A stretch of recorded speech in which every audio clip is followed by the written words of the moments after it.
October 14th, 1943, 14:23 hours, 23,000 feet above Schweinfurt, Germany. Fuel gauge 18 minutes remaining. Distance to safety 87 statute miles. Airspeed 220 miles per hour. Math doesn't lie. Time required to cover 87 miles at 220 miles per hour equals 23.7 minutes. Fuel remaining equals 18 minutes. Deficit 5.7 minutes. The Republic P-47D Thunderbolt would run dry 12 miles short of Belgium, 12 miles short of friendly territory, 12 miles short of survival. Lieutenant Jack Brennan, age 24, watched his fuel gauge tick downward and knew with absolute certainty that he would not make it home. The Pratt & Whitney R2800 double WASP engine, 18 cylinders, 2,000 horsepower, would cough once, twice, then fall silent. After that, gravity would decide everything. Below him, 72 Boeing B-17 Flying Fortress bombers droned eastward through flak-filled sky. Each carried 10 men. 720 souls depending on fighter escorts that were already turning back, fuel exhausted, leaving them alone in the most heavily defended airspace in Europe. Brennan's radio crackled. "All storm flights, this is Storm Leader. We are at bingo fuel. Break escort. Return to base. Repeat break escort. Bombers, you're on your own. Good luck." The voice belonged to Colonel Marcus Storm Hartley, 38 years old, test pilot, widower, the man who had promised them a new way to fight, a doctrine built on physics instead of courage, mathematics instead of tradition. And for 3 missions, October 4th, 8th, and 10th, it had worked perfectly. The P-47 couldn't turn with German fighters, couldn't dogfight, couldn't win the old way. So Hartley taught them a new way: dive from altitude, strike like thunder, climb away before the enemy could react. It was brilliant, but brilliance couldn't create fuel out of thin air. Brennan looked at his wingman, Lieutenant Bobby Fletcher, 22 years old, fresh from training. This was his 8th combat mission. Fletcher's voice came through the headset tight with tension.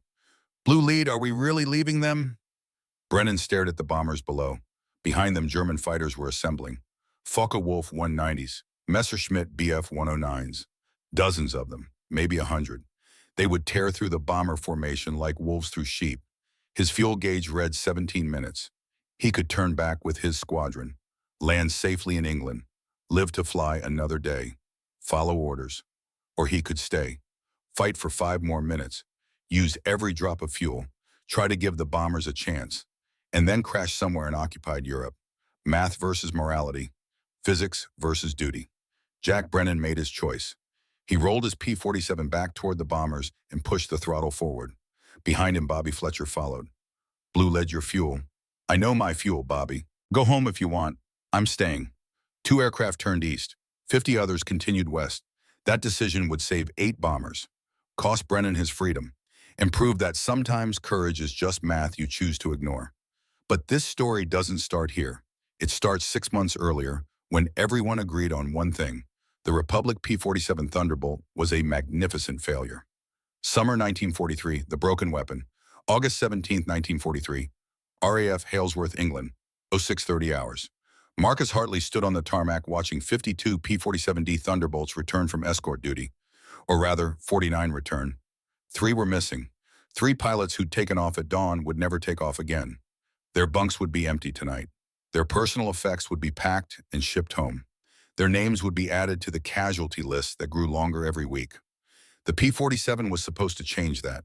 The Republic Aviation Corporation had built it to be America's ultimate fighter. Bigger than anything else in the sky. More powerful. Better armed. The company promised it would dominate the Luftwaffe. Instead, it was being dominated. Hartley walked to the debriefing room.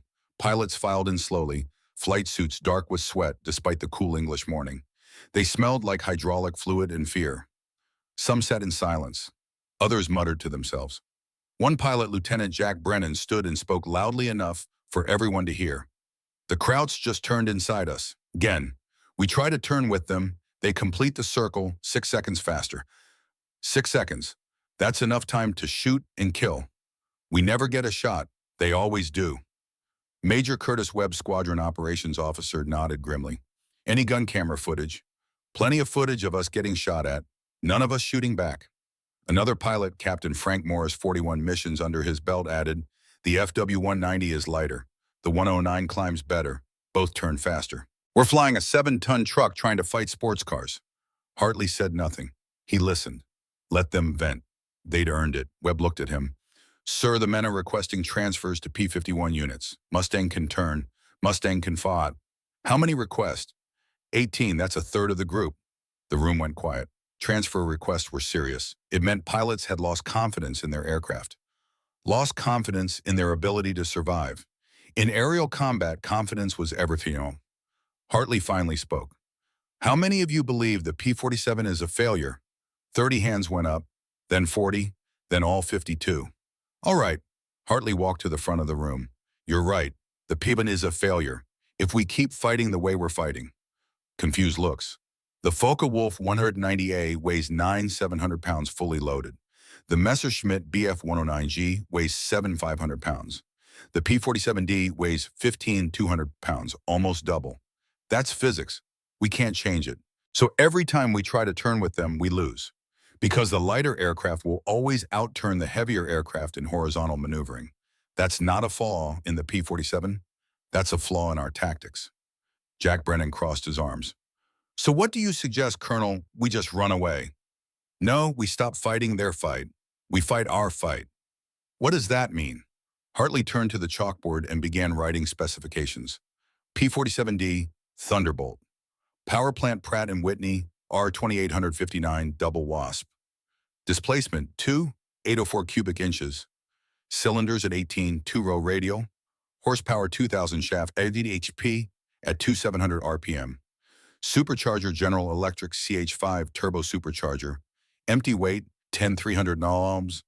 Combat weight 15,200 ohms. Armament 8 Browning M2. 50 caliber machine guns, 4 per wing. Ammunition to 400 rounds, 300 per gun. Rate of fire 800 rounds per minute combined. Maximum speed 433 mph at 25,000 feet. Service ceiling 43,000 feet. Wing loading 47.64 lbs/ft. Power loading 0.67 lbs/HP. He drew a line and wrote more specifications. Focke-Wulf 198.4. Power plant BMW 801D2 14-cylinder radial. Horsepower 1 to 700 HP. Combat weight 700 ohms. Armament 2 13mm MG131 machine guns, 4 20mm MG151 cannons. Maximum speed 408 mm at 20,000 feet. Service ceiling 37,000 feet. Wing loading 43.1 lbs/ft. Power loading 1 lbs/HP. Messerschmitt Bf-109G6. Power plant Daimler-Benz DB605AM inverted V12. Horsepower 1475 HP. Combat weight 496 lbs. Armament 130mm Mk 108 cannon, 2 13mm MG131 machine guns. Maximum speed 386 mph at 22,800 feet. Service ceiling 39,750 feet. Wing loading 42.8 on the SQFT. Power loading 5.1 on LBP. Pilots stared at the numbers. Some began to understand. Look at service ceiling, Hartley said. P-47 43,000 feet. FW-190 37,000. BF-109 39,000. We can fly higher than they can breathe. Look at wing loading. We have higher wing loading, which means we're worse in turns, but better in dives. The P-47 was designed to fight at altitude and dive fast, so that's exactly what we're going to do. Dive, someone asked. Dive, from altitude, fast enough that they can't follow without their aircraft breaking apart. Technical Officer Elliot Thorne stood from the back row. 32 years old, MIT engineering graduate. He'd lost his younger brother at Midway, a Douglas SBD Dauntless dive bomber that never pulled out. Since then, Thorne had dedicated himself to making American aircraft do what physics said they could do. Colonel Hartley is correct, Thorne said. I've run the calculations. In a vertical dive from 30,000 feet, the P-47 can reach speeds exceeding 500 miles per hour. The FW-190 experiences structural flutter at 420 miles per hour. Control surfaces lock up. Wings bend. The BF-109 is even worse, 410 miles per hour before catastrophic failure. They physically cannot follow us down. Jack Brennan frowned. So we dive on them and run away. No, Hartley said. We dive on them, fire, and use the speed from the bend to climb back to altitude before they can react. It's not running, it's energy management. Altitude equals potential energy. We convert that to kinetic energy in the dive. We use that energy to attack and then climb back to safety. They can't match it because their aircraft can't handle the speeds involved. The room was silent. Captain Morris spoke carefully. With respect, sir, this sounds like we're avoiding dogfights. We are avoiding dogfights because dogfights favor their aircraft, not ours. We're going to fight in 3 dimensions, vertical, not 2 dimensions horizontal. Every engagement will be start high dive, fast fire, once climb back to altitude. No turning, no chasing, no slowing down. We use physics as our weapon. A younger pilot raised his hand. What if they climb to meet us? They can't, not to 43,000 feet. The FW tops out at 37. Even if they try, we'll still have altitude advantage. Another hand. What if they refuse to engage? Then the bombers hit their targets unopposed, and we've won anyway. Jack Brennan stood up. Colonel, this all sounds good on paper, but combat isn't a chalkboard. German pilots are good, experienced. They've been killing us for 2 years. You think they're just going to let us dive on them? Hartley met his eyes. I think they'll do exactly what they've always done. Climb to altitude position above the bombers, dive through the formation, and break away. That's Luftwaffe doctrine. It's predictable. And that predictability is their weakness. Because while they're climbing to attack the bombers at 22,000 feet, we'll be waiting at 30,000 feet, 8,000 feet above them. And they won't see us until it's too late. He drew a simple diagram on the board, 30,000 fight P-47s waiting, 22,000 for B-17 bombers, 18,000 for German fighters climbing to attack. The Germans look up at the bombers. They don't look higher. So when we dive from 30,000 to 18,000 at 450 miles per hour, we'll go through their formation like a hammer through glass. Then we climb back to 30,000 while they're still trying to figure out what happened. The room remained skeptical. Thorne added, I've prepared energy management cards for each pilot. They show the altitude to speed conversion rates, optimal dive angles, and pull-out altitudes. If you follow the numbers, you'll have enough energy to attack and climb out safely. If you ignore the numbers, you'll get slow and die. Hartley looked around the room. Gentleman, 8th Air Force Headquarters wants to replace all P-47s with P-51 Mustangs. They've given me 90 days to prove this doctrine works. If it doesn't, you'll get your transfers. If it does, we might win this war. Either way, we start training tomorrow. Questions? Jack Brennan stood again. Sir, what happens on October 4th? October 4th. You said 90 days. That takes us to October 4th. What happens then? Hartley smiled grimly.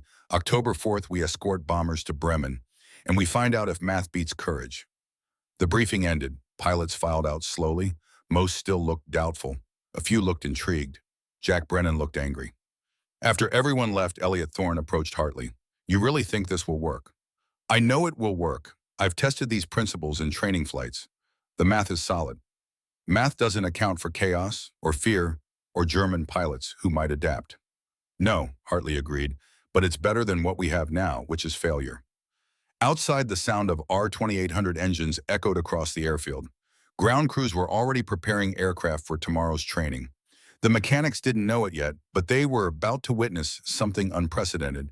52 pilots learning to fight in a way no one had fought before. The man called storm, August 17, 1943. 22:15 hours. Hartley's quarters. Marcus Hartley sat at his desk, staring at a photograph in a silver frame. His wife, Elizabeth, taken in 1939. She was smiling, wearing a yellow sundress, standing in front of their house in Ohio. She died in 1941. Pneumonia. Before the war started, before everything changed. They'd never had children. She'd wanted to wait. He'd been too focused on flying. Now she was gone and he was alone, and the only family he had was the 56th Fighter Group. 52 pilots who thought their commanding officer was asking them to be cowards. Maybe they were right. Hartley opened his logbook. 15 years of flying, 4,200 hours. Everything from biplanes to the latest fighters. He'd tested the P-47 prototype in 1941. Crashed it twice. Both times he'd survived by doing what physics demanded, not what instinct wanted. The first crash engine failure at 8,000 feet over Mitchell Field, New York. Standard procedure said to stretch the glide, try to make the runway. Hartley had calculated the glide ratio and known immediately he'd come up short. So instead of stretching, he'd aimed for a field half a mile closer. Landed hard but level. Walked away with a concussion and broken collarbone. The second crash, high-speed stall during a dive test. The aircraft snapped into a spin at 12,000 feet. Recovery procedure said opposite rudder and forward stick. Hartley tried it. Nothing. The P-47 kept spinning. 4,000 feet. 3,000. At 2,000 feet, he stopped following procedure and started following physics. He centered all controls, let the aircraft spin naturally. At 1,000 feet, it stopped spinning on its own. He pulled out at 400 feet. The test engineers called it luck. Hartley called it physics. After that, Republic Aviation offered him a choice: keep test flying prototypes or take command of the first P-47 squadron in Europe. He chose Europe, not for glory, for control. Test pilots reported problems. Squadron commanders fixed them. He wanted to fix things. But now, sitting in his quarters at midnight, he wondered if this problem could be fixed. The P-47 was everything wrong and everything right. Too heavy, too big, too powerful. It couldn't do what the Luftwaffe expected, and that Hartley believed was its greatest advantage. A knock on the door. "Come in." Elliot Thorne entered, carrying a large rolled blueprint. "Thought you'd still be awake. Can't sleep until the math works." Thorne unrolled the blueprint on the desk. It showed a side profile of a P-47 with detailed annotations. "I've been calculating optimal attack profiles. Dive angle, entry speed, firing window, pull-out altitude. Here's what I've got." He pointed to numbers scrawled in the margins. Optimal attack profile. Start altitude 30,000 feet. Target altitude 20,000 feet. Altitude differential 10,000 feet.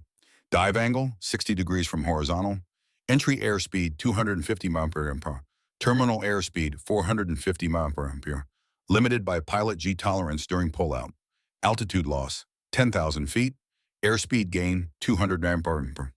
Energy conversion efficiency 87%. Firing window 2 seconds at 400 yards range. Rounds expended 160 20 rounds per gun. Pull-out altitude 18,000 feet, 2,000 feet below target formation. Pull-out G-force 6.5 Gs. Climb rate after attack 400 feet per minute. Time to reacquire 35,000 feet, 5 minutes. Hartley studied the numbers. 6.5 Gs. That's borderline blackout for most pilots. Yes, they'll need to learn G-tolerance techniques. Grunting, abdominal tension, proper breathing. We can train that. And if they black out during the pullout, they crash. So we train until they don't black out. Hartley ran his finger down the calculations. Everything looked right. The physics was sound. But physics didn't account for fear, or chaos, or the moment when a pilot sees a focal wolf turning toward him and instinct screams to turn back. "How long to train this?" Hartley asked. 2 weeks minimum, 4 weeks to be safe. "We have 6 weeks until October 4th. "That's enough time, barely." Hartley rolled up the blueprint. "Tomorrow morning, 0700, we start dive training over the North Sea. No live ammunition, just practice dives. I want every pilot to execute this profile until it's muscle memory." "What about the pilots who can't handle it?" "Then they transfer out. I meant what I said. I won't have them in the air when this starts. Because when a pilot breaks formation to chase an enemy through a turn, he's not just killing himself. He's killing the pilot who follows him down to help." Thorne nodded. "I'll have the training syllabus ready by morning." After he left, Hartley looked at the photograph of his wife again. "I'm about to bet 52 lives on mathematics," he said to the empty room. "If I'm wrong, I'll be joining you soon." The photograph didn't answer. It never did. Outside, England slept. In Germany, Luftwaffe pilots slept too. Neither side knew that the air war was about to change, that a doctrine built on physics instead of courage was about to prove that the best way to win a fight was to refuse to fight it the way the enemy expected. But first they had to train. The enemy knows nothing. August 18, 1943. Luftwaffe Jagdgeschwader 26 Airfield, Wevelgem, Belgium, 09 Huesrow hours. Major Wilhelm Adler stood in the dispersal hut drinking ersatz coffee that tasted like burned acorns. At 29 years old, he had 47 confirmed kills. Oak leaves on his Knight's Cross. He was one of the best fighter pilots in the Luftwaffe. And he was bored. The Americans kept sending bombers deep into Germany. The Americans kept sending P-47 Thunderbolts to escort them. And the Luftwaffe kept shooting down both. It was almost routine now. His wingman, Lieutenant Hans Becker, 22 years old with 9 kills, asked, "Herr Major, do you think the Americans will change tactics? Why would they? They have more aircraft than we do, more pilots, more fuel. They can afford to lose. We cannot." "But the P-47 is worthless in a dogfight. Everyone knows this." "Yes, everyone knows." Wilhelm sipped his coffee, "which is why it's strange." "What is strange?" "The Americans are not stupid. They build good aircraft. The P-38 Lightning is excellent. The P-51 Mustang is excellent. But they chose the P-51 for escort duty. Why Bahamaim? Becker shrugged. Because they have too many. It's easier to use them than to scrap them. Perhaps. But Wilhelm wasn't convinced. He'd flown against American pilots for a year now. Some were inexperienced, some were reckless, but they weren't stupid. And yet they kept sending up an aircraft that couldn't compete in turning fights. There had to be a reason. He walked to the intelligence board where captured tactical documents were pinned. American bomber formations, escort patterns, expected altitudes. Everything was predictable. The Americans flew high 22,000 feet for bombers. The escorts flew at the same altitude or slightly higher. When German fighters attacked, the P-47s turned to engage. When they turned, they lost. Simple. But Wilhelm Adler had survived this long by never assuming the enemy was predictable. Becker, what is the ceiling of the P-47? I don't know, 35,000 feet. Higher. According to intelligence, it's 43,000 feet. Higher than our 109s. Higher than our F. So why don't they use it? Why fly at 25,000 when they can fly at 40? Why stay with the bombers when they have altitude advantage? Because altitude doesn't matter in a dogfight. You need to turn. They can't turn. Exactly, they can't turn. So why do they keep trying? Wilhelm set down his coffee. I think the Americans are about to change something. And when they do, we need to be ready. Change what? I don't know yet, but I will watch and I will learn, because underestimating the enemy is how good pilots die. Becker laughed. Herr Major, you worry too much. The Americans will keep doing what they always do, and we will keep shooting them down. Wilhelm Adler said nothing, but he made a mental note. Watch the P-47s. Watch what altitude they fly. Watch if they change tactics, because in war, the side that adapted first usually won, and the Americans were about to adapt. He just didn't know it yet. Training Week 1, August 19, 1943. Over the North Sea. 08:30 hours. All flights, this is Storm Leader. Climbing to Angels 30, follow and trail. Marcus Hartley pushed his throttle forward. The R-2800 engine roared. The supercharger whined. The P-47 climbed through thin air toward 30,000 feet. Behind him, 51 other P-47s followed in single file, each aircraft separated by 500 feet. At 30,000 feet, the air was cold enough to freeze moisture on the canopy. The temperature outside, -40 degrees Fahrenheit. Inside the cockpit, despite the heater, Hartley's breath fogged his oxygen mask. His fingers ached from cold, even through leather gloves. Below, the North Sea looked like hammered steel. Gray. Endless. If anyone crashed out here, survival time in the water was approximately 3 minutes before hypothermia killed them. That's why they trained over water. If someone made a mistake, they'd die quickly. No one wanted to die slowly. Storm Leader, all flights at Angels 30. Copy. Prepare to execute dive profile alpha on my mark. Hartley checked his instruments. Altimeter 3,200 feet. Airspeed 240 miles. Manifold pressure 52 inches. Oil pressure 85 psi. Oil temperature 190 degrees. Everything normal. He selected a point on the ocean 12,000 feet below. Imaginary target. In combat, it would be a German fighter.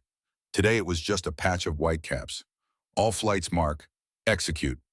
Hartley pushed the stick forward. The nose dropped. 45 degrees. Then 60 degrees. The aircraft pointed almost straight down. The airspeed indicator climbed immediately. 250 miles per hour. 270. 300. The altimeter unwound like a broken clock. 29,000, 28,000, 27,000. The wind noise was overwhelming. At this speed, air wasn't invisible. It was a physical force. It screamed past the canopy. It rattled the control surfaces. It pushed against the aircraft like a giant hand trying to tear it apart. 350 miles per hour. 380, 400. Hartley kept the stick centered. Minor corrections with rudder only. No aileron input. Ailerons at this speed could snap wings off. 420 miles per hour. The airframe vibrated, not dangerously, just enough to remind him that he was pushing a 7-ton machine through air at a speed it wasn't designed for. Except it was designed for this. Republic Aviation had built the P-47 strong, overbuilt, heavy. All that weight meant strength, structural integrity, the ability to certify speeds that would kill lighter aircraft. At 20,000 feet, he began the pullout. He eased the stick back. Not hard, not fast, smooth, progressive. The G-forces built gradually. 3 Gs, 4, 5, 6. His vision grayed at the edges. Blood was pooling in his lower body, draining from his brain. He grunted, hard, like someone had punched him in the stomach. He tightened every abdominal muscle, forced blood back to his head. His vision cleared. The horizon came up. The nose lifted.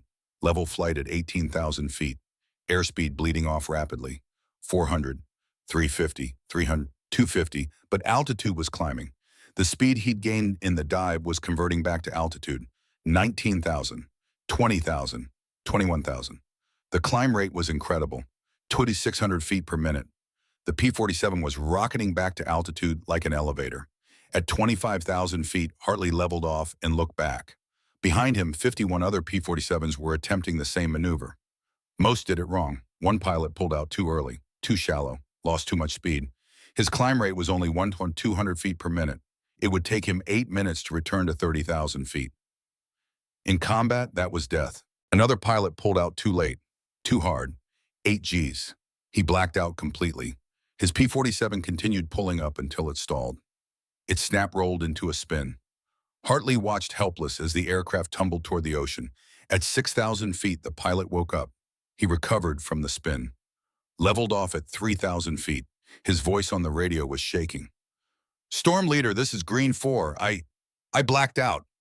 Copy Green 4, return to base. You're done for today." One aircraft peeled away and headed back to England. The pilot was alive, embarrassed, but live. That was the point of training over water. Mistakes were survivable. Barely. Jack Brennan executed the dive perfectly. Entry speed 250, terminal 445, pull out 18,000 feet, 6 Gs.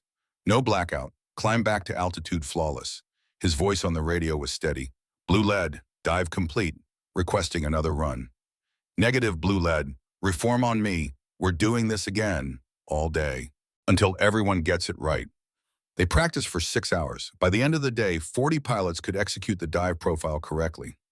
8 could not. 2 had blacked out multiple times. 1 had panicked during the dive and pulled out too early 3 times in a row. In the debrief, Hartley was blunt. "Those of you who cannot handle 6 Gs, you have 2 weeks to learn or transfer out. Panic is not an option. Hesitation is death. This maneuver is non-negotiable. If you can't do it, you can't fly with this group." The 8 pilots looked at each other. 3 requested transfers that evening. 5 asked for more training. Hartley approved both. By the end of week 1, the 56th Fighter Group had 49 pilots. 3 had transferred. They were replaced with volunteers from other units who'd heard about the new tactics and wanted to try something different. One of the new pilots was Lieutenant Bobby Fletcher, 22 years old, fresh from advanced training at Atcham. He'd never seen combat, but he'd heard about Colonel Hartley. Everyone had. The test pilot who crashed twice and walked away. The commander who was teaching fighters to fight like dive bombers. Fletcher reported to Hartley's office on August 25th. Sir Lieutenant Fletcher reporting for duty. Hartley looked up from paperwork. Young, eager, terrified. Every replacement pilot looked the same. "You understand what we do here, Lieutenant?" "Yes, sir. Energy management, altitude advantage. No turning with the enemy." "That's the theory. The practice is diving at 450 miles per hour through enemy formations and not dying. Can you handle that?" "I can try, sir." "Trying isn't good enough. You'll be assigned to Blue Flight. Lieutenant Brennan will be your flight leader. He'll teach you everything. If you follow his lead, you'll live.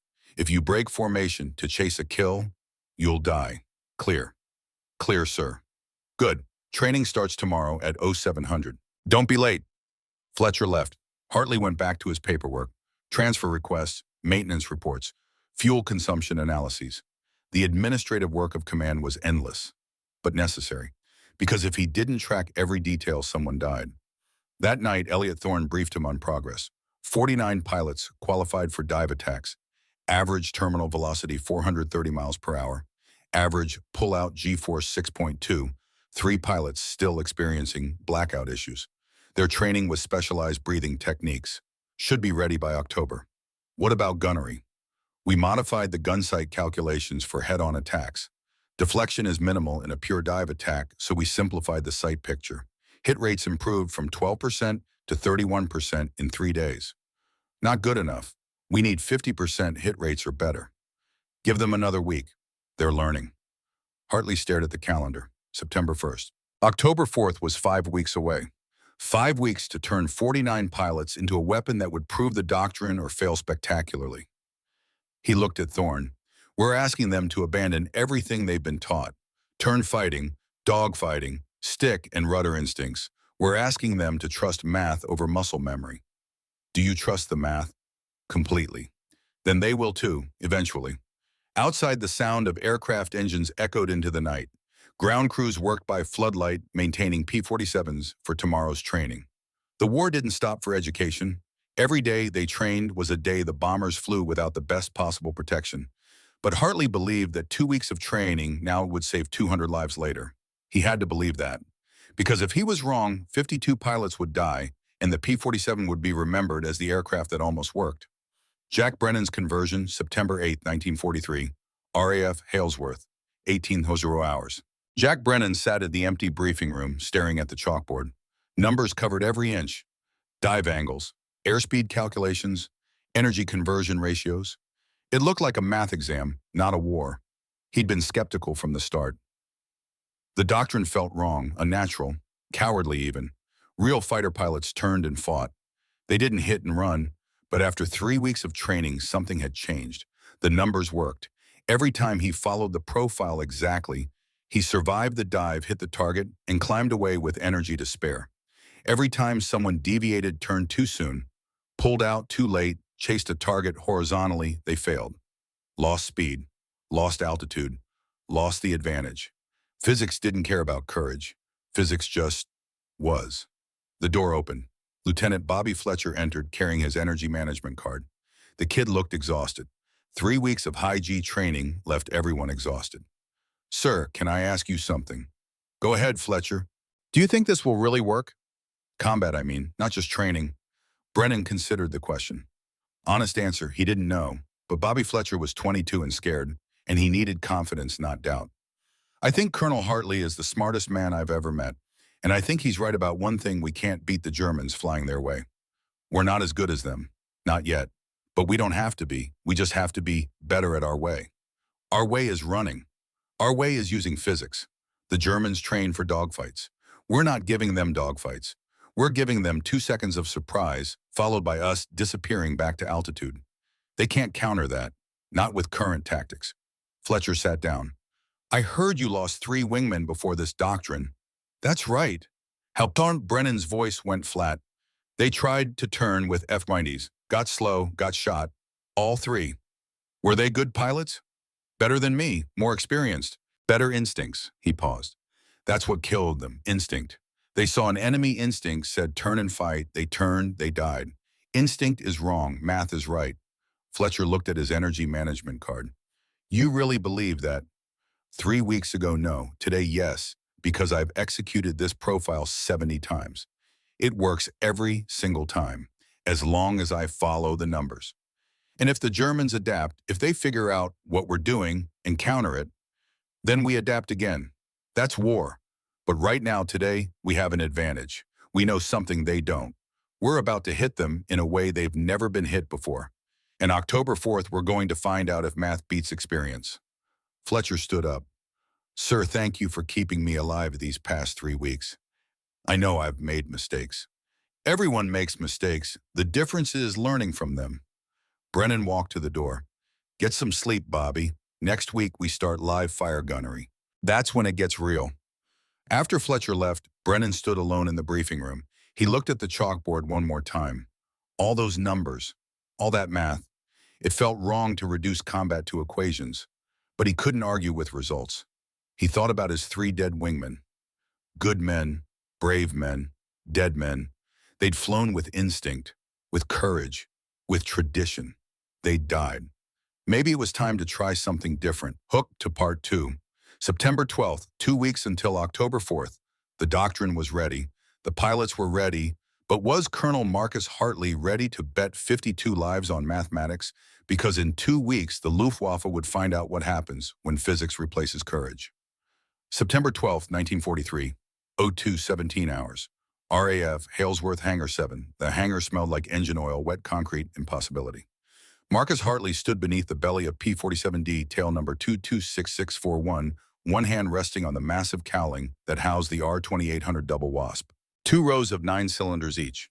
2,000 horsepower, spinning a Hamilton standard hydromatic propeller 13 feet in diameter through air thick enough to feel solid at 400 miles per hour.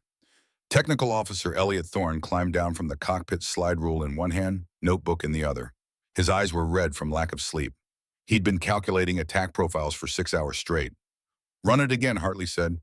Thorne flipping pages covered in equations. Terminal velocity for the P-47D at sea level, clean configuration, full power dive, 512 miles per hour.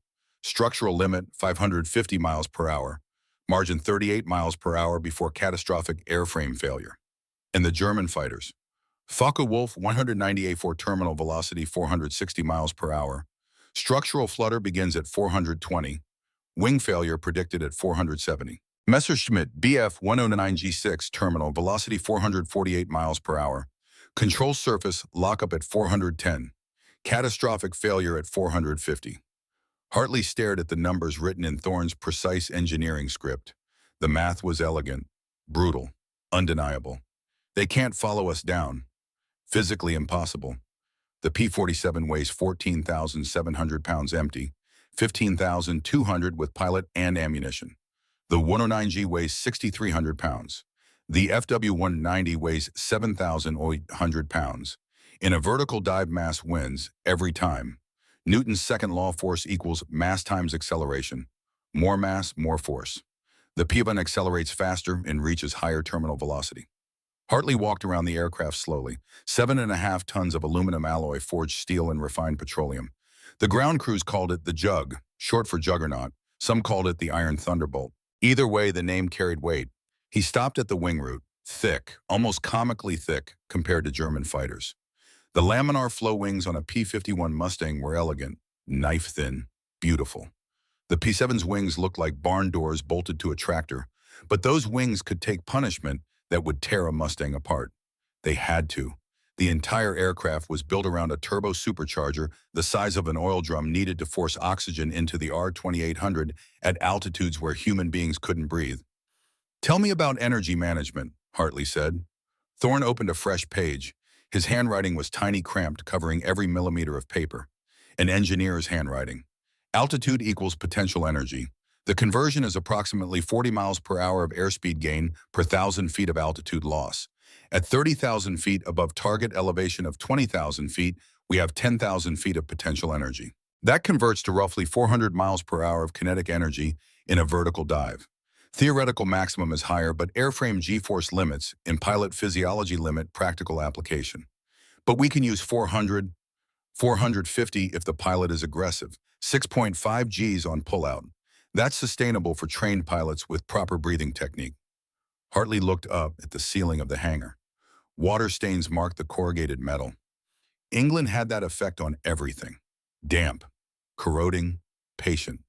"I crashed an aircraft in 1938, he said quietly. Boeing P-26 shooter. Training flight over Randolph Field, Texas. Engine failure at 8,000 feet. Standard recovery procedure said stretch the glide, aim for the runway. I calculated glide ratio versus distance. The math said I'd come up short by half a mile, so I stopped trying to reach the runway, aimed for a field closer. Gave up altitude for position, landed hard, broke my collarbone. Fractured my skull, 5 ribs, but I landed level because I stopped fighting physics." Thorne said nothing. He'd heard this story before. Everyone had. It was Hartley's origin myth, the moment he learned to trust math over instinct. "The second crash was worse," Hartley continued. 1940, P-47 prototype testing at Mitchell Field, high-speed dive recovery test. The aircraft snap-rolled at 12,000 feet, entered an inverted flat spin. Recovery procedure said opposite rudder, forward stick. I tried it, nothing happened. 4,000 feet, 3,000. I kept following procedure. 2,000 feet, still spinning. At 1,000 feet, I stopped following procedure and started following physics. I centered all controls, let the aircraft spin naturally. Aerodynamic forces stabilized it. It stopped spinning at 800 feet. I pulled out at 400. Test engineers called it luck. I called it physics. Physics doesn't panic, Thorne said. People do. Exactly. And that's what I'm asking these pilots to do. Stop panicking. Stop relying on instinct. Trust the numbers. The hangar was silent except for wind rattling the doors. Outside, English night pressed against corrugated metal walls. Cold, dark, infinitely patient. The pilots won't understand at first, Thorne said. They're trained for dogfighting. Turn and burn. Get behind the enemy. Scissors, barrel rolls. They'll think running away is cowardice. They'll think that until they see it work. Hartley walked toward the office attached to the hangar. We have 3 weeks until October 4th. 3 weeks to prove this or get replaced with P-51s. Do you think headquarters will actually replace us? Yes, Congressman Claire Chennault is personally advocating for it. Says the P-47 is a failure. Too heavy, too expensive. Says we should scrap them all and focus on Mustangs. Chennault doesn't understand energy management. Chennault understands politics. And politics says failed weapons get replaced. Hartley looked back at the P-47 sitting in darkness. We're not changing the weapon. We're changing the war. Thorne closed his notebook. When do we start? Tomorrow, 0700 full squadron. We're going to practice this until it's unconscious. Until a pilot can execute the attack profile, half asleep, oxygen-starved, and terrified.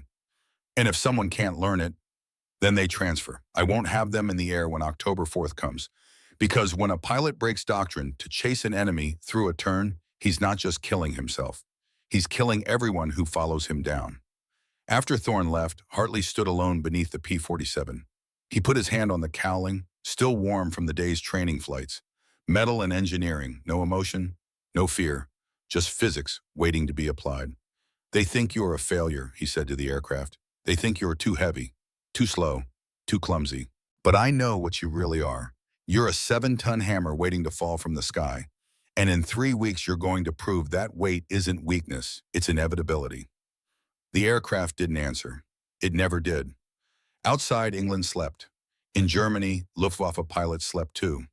Neither side knew that the air war was about to change, that a doctrine built on physics instead of tradition was about to prove that the best way to win a fight was refusing to fight it the enemy's way. But first, they had to make it unconscious. Training weeks 2 and 3, September 13-27, 1943. The Crucible. The training was relentless. 2 sorties per day, morning and afternoon, no exceptions. Weather didn't matter. Fatigue didn't matter. The only thing that mattered was repetition until muscle memory replaced conscious thought. Week 2, formation discipline. Hartley split the squadron into 4-ship flights. Red flight, blue flight, green flight, gold flight. Each flight practiced the attack profile independently, then together, then in sequence. The key was spacing. Too close and they'd collide in the dive. Too far and they'd lose mutual support.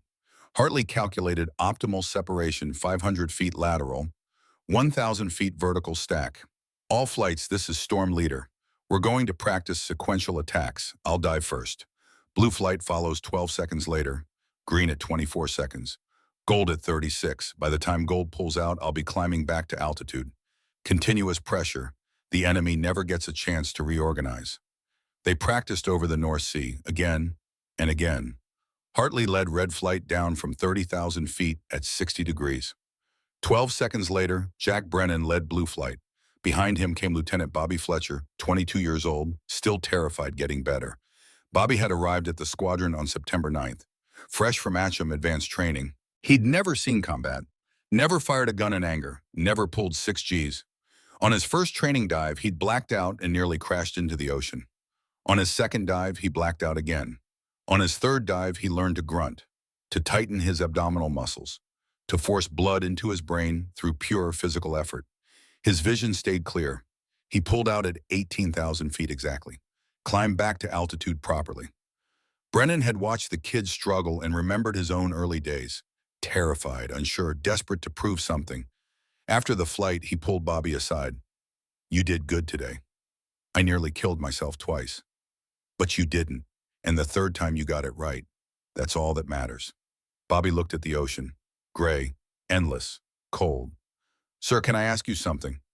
Go ahead. Do you think I'll survive combat? Brennan considered lying, saying yes, building confidence. But Bobby Fletcher deserved honesty. I don't know. I think if you follow the doctrine, you have a better chance than anyone who doesn't. I think Colonel Hartley is right about physics. And I think if you stay on my wing, follow my lead, and don't break formation, you'll probably live. He paused. Probably isn't a guarantee, but it's better than what we had before. What did you have before? Instinct, courage, dead wingman.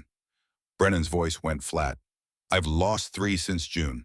Good pilots, better than me, experienced. Fast reflexes, all dead because they tried to turn with FW-190s. Instinct told them turn and fight. They turned. They died. Instinct is wrong. Bobby nodded slowly. Blue 4, that's my call sign. That's your call sign, Owashtonain. Stay in formation. Follow procedures. Trust the math. You'll be fine. The kid looked at him with something like worship. It made Brennan uncomfortable. Leadership meant responsibility. Responsibility meant guilt when things went wrong. And things always went wrong eventually. But maybe this time would be different. Week 2 Haiji training. Elliot Thorne introduced specialized breathing techniques. Fighter pilots called it the grunt. Medical term anti-G straining maneuver. The principle was simple: tighten every muscle below the chest, especially abdominals and legs, to keep blood from pooling in the lower body during high G maneuvers. It sounded ridiculous. It looked worse. Pilots practicing in the classroom sounded like they were constipated or giving birth. But it worked. 6 Gs for more than 3 seconds causes unconsciousness in untrained pilots, Thorne explained during ground school. Trained pilots using proper technique can sustain 6.5 Gs for up to 10 seconds. That's enough time to complete the pull-out from our dive profile. They practiced in the air. Hartley led them through pull-out after pull-out. 6 Gs, hold it. Grunt, breathe, stay conscious. Pull through, level off. Some pilots were naturals. Jack Brennan could hold 7 Gs for 15 seconds. His body adapted quickly. Others struggled. Lieutenant Tommy Morrison, no relation to Danny Morrison, the bomber gunner, blacked out 5 times in one day. Hartley grounded him for 3 days to recover. When Morrison returned, he executed the maneuver perfectly. His body had adapted. By September 20th, 49 pilots could sustain 6.5 Gs reliably. The doctrine was becoming muscle memory. Week 3 live fire gunnery, September 21st. The moment everything changed from theory to reality. Ground crews rigged a target banner and towed it behind a B-17 at 20,000 feet. The P-47s would climb to 30,000 dive on the banner at 450 miles per hour, fire for 2 seconds, pull out, climb back. Simple, except nothing involving supersonic projectiles and human reaction time was simple. The first problem, the gun sight. Standard reflector gun sights were designed for deflection shooting, leading a turning target. But Hartley's doctrine didn't involve turning targets. It involved head-on or diving attacks with minimal deflection. Elliot Thorne recalculated the sight picture. 0 deflection, 400 yards diving at 60 degrees. The pipper should be 12 mils low to account for bullet drop during time of flight. At 450 miles per hour, you'll close 400 yards in 2 seconds. That's your firing window. If you fire earlier, you'll miss high. If you fire later, you'll be too close and won't have enough time to avoid collision. They practiced. Jack Brennan was the first to hit the banner. His bullets stitched through the cloth in a perfect line. He pulled out, climbed back, and requested another run. Bobby Fletcher missed completely. His bullets went 300 yards below the target. On his second pass, he overcorrected and missed high. On his third pass, he hit the banner twice. Progress. By September 25th, average hit rates had climbed to 41%. Not perfect, but good enough. In combat, you didn't need to destroy every target. You just needed to disrupt enemy formations enough that they couldn't attack bombers effectively. September 27th, full dress rehearsal. Hartley set up a simulation. Ground crews positioned smoke pots to simulate German fighter formations at 18,000 feet. Bombers would fly at 22,000 feet. P-47s would climb to 30,000 and execute the full attack doctrine. This is it, gentlemen. Everything we've trained for. Tomorrow we stand down for rest. Day after tomorrow, October 4th, we do this for real against the Luftwaffe. Questions? No questions. Everyone knew what was coming. At 09:00 hours, 72 B-17s took off from various bases. They formed up over Ipswich at 10,000 feet, climbed to 22,000, and headed east over the North Sea as if flying a bombing mission. At 09:15, 52 P-47s took off from Halesworth. They climbed to 30,000 feet and positioned 8,000 feet above the bomber stream. On the ground, bomber crews watched the exercise. Danny Morrison, 19 years old, waist gunner on B-17F, Memphis Belle II, stood on the tarmac with his crew shielding his eyes from the sun. His pilot, Captain Jim Holloway, 32 years old, 12 missions completed, stood beside him. "Think it'll work, Cap?" "Kid, I don't know, but it's better than what we had before." "What did we have before?" P-47s flying beside us, turning with German fighters losing the turning fight, leaving us alone. Holloway pointed upward. "At least now they'll be above us. High enough to dive fast. Maybe fast enough to hit the Krauts before the Krauts hit us." Danny watched the tiny specks at 30,000 feet. From the ground, they looked like gnats. But he knew each speck was a 5,200-pound aircraft carrying a pilot who'd trained for 3 weeks to do something unprecedented. At 0947, ground controllers reported simulated enemy contact. Storm Leader Overwatch. Contact bearing 270, 18,000 feet, estimate 40 bandits climbing. Hartley's voice was calm. Roger, Overwatch. Stormflight has visual on smoke markers.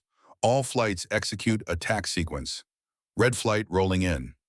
From the ground, Danny watched the first 4 P-47s roll inverted and dive. Even from 5 miles away, he could hear the sound. A rising scream as 4 R-2800 engines accelerated toward terminal velocity. The sound was terrifying, primal, like thunder falling from heaven. 12 seconds later, blue flight dove, then green, then gold. 4 waves of 4 aircraft each. 60 seconds of continuous attack. The P-47 smashed through the smoke marker positions at 450 miles per hour, pulled out 2,000 feet below, and climbed back to altitude in 5 minutes. Elliot Thorne watched from the control tower with binoculars. He timed everything. Entry speed correct, terminal velocity correct, pull-out altitude correct, climb rate correct, reformation time correct. He lowered the binoculars and turned to the officer beside him. "It's going to work." The officer was skeptical. Against smoke pots, sure, but against German fighters shooting back. Physics doesn't care if someone's shooting back. The numbers work regardless. That night, Hartley briefed the entire squadron. "Tomorrow, stand down, rest, sleep, write letters home if you want. October 4th, 0700, we launch for real. Target Bremen. The Luftwaffe will be there. Probably 60, maybe 80 fighters. They'll climb to attack the bombers. We'll be waiting above them. And when they position themselves exactly where we expect them to be, we're going to hit them harder than they've ever been hit." He paused. "Gentlemen, this doctrine works. I've tested it. You've trained it. Tomorrow we prove it. And when we prove it, the air war changes. No more losing turning fights. No more watching bombers burn because we can't protect them. Starting tomorrow, we control the schema." "Questions?" Bobby Fletcher raised his hand. "Sir, what if they adapt? What if they figure out what we're doing? Then we'll have proven that our doctrine is effective enough to force them to change theirs. And that, Lieutenant, is called winning." The briefing ended. Pilots dispersed to write letters, sleep, or stare at walls contemplating mortality. Jack Brennan found Bobby Fletcher in the barracks staring at a photograph. A girl, blonde, smiling. Bobby's hands were shaking. "She your girl?" "Was. Broke up before I shipped out. She wanted to get married. I wanted to fly fighters. Guess I made my choice." "You can still write her. And say what, 'Hey, remember me tomorrow, I might die in a way that's never been tried before.' Wish you were here." Brennan sat down. "Bobby, tomorrow is either going to be the best day of your life or the last day of your life. Either way, write the letter. If you live, you'll regret not sending it. If you die, she'll regret not getting it." Bobby looked at him. "You really think we're going to live?" "I think if we follow the doctrine exactly, we have better odds than we've ever had. I think Colonel Hartley is right about physics, and I think tomorrow morning at 0700, we're going to find out if math beats experience." That night, Bobby Fletcher wrote the letter. He didn't send it, but he wrote it. And when he fell asleep at 2300 hours, he dreamed of blonde girls and mathematics and falling through the sky like thunder. October 4th, 1943. The math becomes real. October 3rd, 1943. Evening briefing, 1900 hours. Hartley stood at the map. A red line traced the route from England to Bremen, Germany. 240 statute miles. The bombers would hit aircraft factories. Focke-Wulf production. The 56th Fighter Group would escort. Take off at 0700, form up over Ipswich at 10,000 feet, climb with bombers to Angels 22. That's 22,000 feet for bomber cruise altitude. Cross Dutch coast at 25,000. Continue climb to Angels 30. We'll be at 30,000. Bombers at 22, 8,000 feet separation. Jack Brennan studied the map. That's a lot of altitude to give up if they attack from above. They won't attack from above. Luftwaffe doctrine is climb to altitude equal with or slightly above bombers, then dive through formation. They'll position at 18 to 20,000 feet. We'll be at 30. They won't see us until we're already diving on them. And if they do see us, then they have to climb 12,000 feet while we're diving 12,000 feet. We'll hit them before they're in position. The room was tense. This wasn't practice, this was combat. Live ammunition. Real Luftwaffe pilots who'd been killing American air crews for 2 years. Wilhelm Adler and his JG-26 were based nearby. 47 kills. Oak leaves, one of Germany's best. Weather, someone asked. Clear. Visibility 30 miles. Winds at altitude from 270 at 40 knots. We'll have sun at our backs inbound. Elliot Thorne handed out energy management cards. Each card listed altitude, dive, speed gain, pull out, climb rate. 35,000, 25,000 there's 400 mile, 23,000, 2,600 FPM, 30,000, 20,000 of 400 mile, 18,000, 400 FPM, 25,000, 10,000, 260 mile, 10,000, 200 FPM. Keep this in your knee pocket, Thorne said. If you're not sure about energy state, check the card. It'll tell you if you have enough speed to climb out. Hartley added, if you don't have altitude, don't dive. If you dive without energy, you're dead. Physics doesn't negotiate. The pilots folded cards into flight suit pockets, paper insurance policies written in Newton's laws. One more thing. Hartley's voice was quiet now, serious. Tomorrow we find out if this works. If it does, we live. If it doesn't, we die. Either way, we do it together. No one chases kills alone. No one breaks formation. You dive with your flight. You climb with your flight. You fight as a unit or not at all. He looked directly at Jack Brennan. Lieutenant Brennan will lead Blue Flight. 4 ships, your second wave.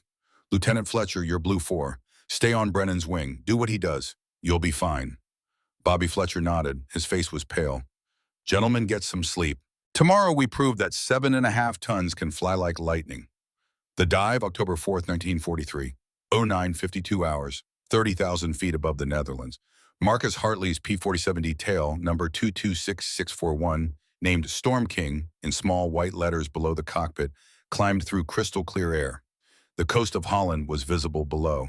Flat, green. Canals reflected sunlight like silver thread.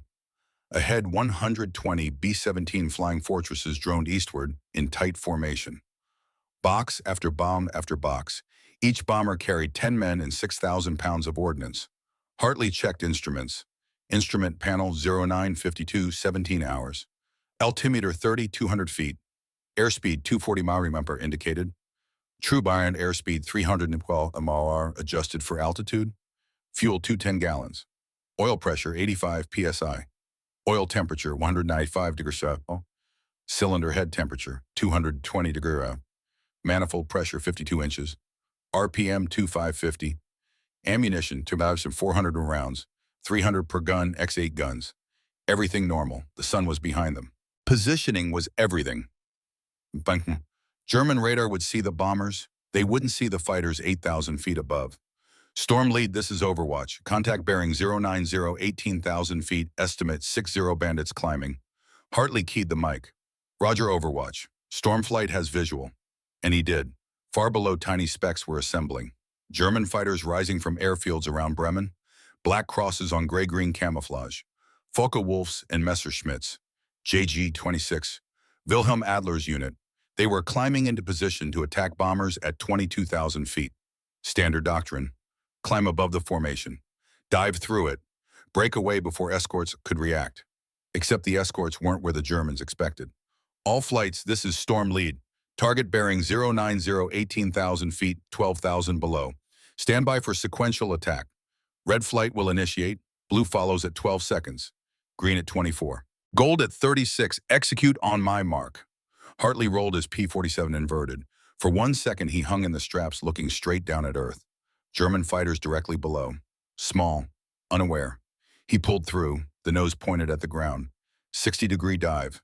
The airspeed indicator started climbing immediately. 250 miles per hour, 270, 300. The altimeter unwound like a broken watch. 29,000, 28,000, 27,000. Each 1,000 feet of altitude converted to 40 miles per hour of speed. Potential energy becoming kinetic energy. Physics in action. Behind him, 51 other P-47s followed. 4 waves, 12 seconds apart. A cascading hammer falling from heaven. 350 mm, 380, 400. The wind noise was deafening, even through leather helmet and headset. The P-47 bucked and shook. Hartley kept the stick centered, trimming with subtle rudder inputs only. No aileron. Ailerons at this speed could snap wings off. The German formation grew larger. Individual aircraft now visible. FW-190s in swarm formation. 4 ship elements in finger 4 spread. They were still climbing, still focused on bombers above. They never looked up. 420, 440. Hartley activated the gun sight. The reflector glowed orange.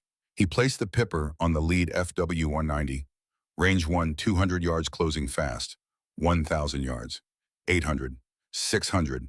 At 400 yards, he squeezed the trigger. 8 Browning M250 caliber machine guns roared to life. 50 rounds per second. 400 grains per bullet. 2 900 feet per second muzzle velocity. The tracers looked like laser beams. Every 5th round was tracer. The recoil slowed the aircraft by 15 miles per hour instantly. The rounds converged on the FW-190's engine cowling and cockpit. At 400 yards, the 50 caliber bullets had enough kinetic energy to punch through armor plate. The FW-190 disintegrated, engine cowling ripped away. Wings folded upward, tail section separated. The pilot never transmitted, never knew what hit him. Hartley held the trigger for 2 seconds. 60 rounds per gun, 480 rounds total expended. Then he released and pulled back on the stick. 6.3 Gs slammed him into the seat. His vision grayed. He grunted hard abdominal muscles, tight legs squeezed, forcing blood upward. The grunt sounded like a man being punched. His vision cleared. The horizon came up. The nose lifted. Airspeed bled rapidly. 440, 400, 350, but altitude was already climbing. 18,000, 19,000, 20,000. The speed from the dive was converting back to altitude. Potential energy recovered. Hartley looked back. The sky below was chaos. 12 seconds after Hartley, Jack Brennan led Blue Flight down. 4 P-47s diving at 60 degrees. Bobby Fletcher was Blue 4, his first combat dive. He followed Brennan's aircraft exactly. When Brennan fired, Bobby fired. When Brennan pulled out, Bobby pulled out. He pulled 6 Gs, grunted, stayed conscious, climbed. Green Flight followed 12 seconds later. Then Gold Flight 12 seconds after that. In 90 seconds, 52 P-47s smashed through the German formation at 440 miles per hour average. The Germans tried to react. They broke formation, pulled into hard turns. Some dove away. Physics decided the rest. One Bf-109 pilot tried to follow a P-47 down. At 400 miles per hour, his controls locked up. He pulled back desperately. Too hard, too fast. The wings bent upward. Then they snapped at the wing root. The aircraft tumbled end over end, shedding parts. The pilot ejected at 8,000 feet. His parachute opened. He would survive. His aircraft wouldn't. Another FW-190 tried to turn with a diving P-47. The American ignored him completely, dove straight through the turn, and was gone before the German completed 90 degrees of rotation. The FW pilot stared at empty sky confused. A third German climbed to intercept. But climbing from 18,000 to 30,000 feet took 6 minutes. By the time he reached altitude, the P-47s were already reforming, ready to dive again. Hartley climbed back to 25,000 feet and turned. Below, the German formation had completely disintegrated. Aircraft scattered in every direction. Some dove for the deck. Others climbed desperately. A few flew straight and level, pilots too shocked to react. And through it all, the bombers droned onward, untouched. Storm led all flights check in. Red Flight, all 4 up. Blue Flight, all 4 up. Green Flight, all 4 up. Gold Flight, 3 up. Gold 4 took hits flying, but damaged. 52 P-47s entered combat. 51 still flying, not one shot down. Below, German fighters were falling from the sky. Gun cameras were recording everything. The radio crackled. The storm led overwatch. Bandits withdrawing. Bombers proceeding to target. Preliminary count shows 14 bandits destroyed visual. Excellent work. Jack Brennan's voice, Storm, Lad, Blue Lead. I count 15 from my angle. Gun cameras will confirm. Request permission to climb to Angels 3-5 and set up for second attack if bandits regroup. Granted, Blue Lead. All flights climb to Angels 3-5. We stay until bombers are clear of target area. The 56th Fighter Group climbed to 35,000 feet. The bombers hit Bremen without further interference. Every B-17 that took off that morning landed that afternoon. When gun camera footage was developed, the numbers were confirmed. October 4th, 1943. Mission results. Enemy aircraft destroyed 28 confirmed. Enemy aircraft probably destroyed 7. Enemy aircraft damaged. Total enemy aircraft engaged 39. American losses. October 4th, 1943 became the day physics defeated tradition. The enemy reacts October 5th, 1943. Luftwaffe JG-26 headquarters, Wevelgem, Belgium. 08:00 hours. Major Wilhelm Adler stood in the briefing room, still wearing his flight suit from the previous day. At 29 years old with 47 kills, he was one of the Luftwaffe's best. Yesterday, he had survived an attack he still didn't understand. The Geschwader Commodore Wing Commander, Oberst Josef Priller, gestured to reports spread across the table. 28 aircraft, in one mission, against 50 American fighters. Explain this, Adler. Wilhelm chose words carefully. They did not fight, Herr Oberst. They struck, like lightning from above. What does that mean? Standard procedure, we watch bombers and escorts flying at bomber altitude. Yesterday, the escorts were not at bomber altitude. They were 8,000 feet above. We never saw them. When we assembled to attack bombers, the P-47s dove from above, very fast, perhaps 450, maybe 500 kilometers per hour. We had no warning. They fired once and they were gone before we could react. And when you pursued, we could not pursue. Muller's 109 broke apart trying to follow. Schmidt's FW lost aileron control. The P-47s climbed away faster than we could follow. We trained for dogfights. They did not give us dogfights. The Commodore frowned. The P-47 cannot outturn our fighters. They did not try to turn Herr Oberst. That is my point. They fought vertically, not horizontally. They used altitude and mass as weapons. We had no counter. And you believe this was planned, not luck. If it was luck, we would have shot down at least one. We shot down 0. We did not even damage one. Wilhelm paused. This was planned, practiced, executed with precision. The Americans have changed doctrine. The room went silent. Wilhelm continued. They no longer fight the way we fight. They fight the way their aircraft allows. The P-47 is heavy. It cannot turn, so they do not turn. It can dive faster than anything we fly, so they dive. It can climb with excess energy. So they climb. They use physics as their weapon. What do? We adapt or we die. Wilhelm walked to the map. They climb above us, so we must climb higher before they arrive. They dive from altitude, so we must maintain higher formations, or, he hesitated. Or what? Or we accept that when P-47s have altitude advantage, we cannot attack bombers until we force the P-47s to descend. We must attack the escorts first, make them commit, then attack bombers when escorts are out of position. Priller considered this. That requires more fighters, more fuel, more coordination. Yes, Herr Oberst. We do not have more of any of those things. Wilhelm Adler said nothing. They both knew the truth. The Luftwaffe was fighting a war of attrition it couldn't win. Yesterday was just the first day the Americans realized they didn't need to fight fair. The report reached Reichsmarshal Hermann Göring's desk on October 7th. He read it twice, then threw it across the room. The P-47 is a failure, he shouted at his staff. Everyone knows this. Too heavy, too slow, inferior to our fighters. His intelligence officer replied quietly. Herr Reichsmarschall, perhaps the aircraft has not changed. Perhaps the Americans have. Göring glared at him, but he did not disagree. The pattern continues October 8th and 10th. The doctrine became routine. On October 8th, Hartley's group escorted bombers to Bremen again. German fighters assembled at 20,000 feet. P-47s dove from 32,000. 6 enemy aircraft destroyed. 0 American losses. On October 10th, maximum effort raid. 64 German fighters attempted interception. The P-47s hit them in sequential diving passes before they reached bombers. Bombers continued to target unmolested. 10 enemy aircraft destroyed. 0 American losses. In the debrief after October 10th, Jack Brennan stood and addressed the room. Sir, I owe you an apology. I called this doctrine cowardice. I was wrong. This is the smartest damn fighting I've ever seen. We're not avoiding combat. We're controlling it, and the Germans can't do a thing about it." The room erupted in applause. Hartley didn't smile. He looked at Elliot Thorne, who was calculating fuel consumption rates on a clipboard. Thorne met his eyes and shook his head slightly. They both knew what was coming. Schweinfurt, the ball-bearing factories deep in Germany, 280 miles from the coast, 110 miles beyond P-47 escort range. The trap ahead. October 12, 1943. Operations briefing. 1800 hours. Hartley stood at the map.